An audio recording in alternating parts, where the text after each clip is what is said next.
মানুষের আসল মোটিভেশন সাফল্য নয়, ব্যর্থতা এড়ানো।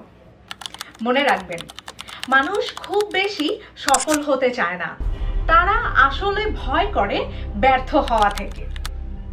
মার্কেটিংয়ে এটাই মানসিক সত্য। যদি আপনি বলেন আমার প্রোডাক্ট আপনাকে সফল করবে, তাহলে তারা হয়তো বলবে হ্যাঁ হ্যাঁ ঠিক আছে। কিন্তু যদি আপনি বলেন এটা আপনাকে ব্যর্থতার চোখ থেকে বাঁচাবে, তাহলে তাদের মনে সত্যি খুশি হয়। কারণ মূলত মানুষ চায় অদৃশ্য থাকা, নিরাপদ থাকা, ভুল না করার।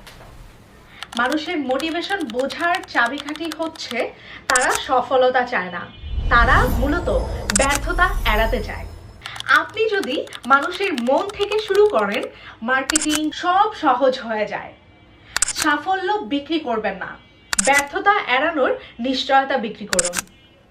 আপনি কি আপনার প্রোডাক্টে এই সাইকোলজি কখনো প্রয়োগ করেছেন? বলুন তো।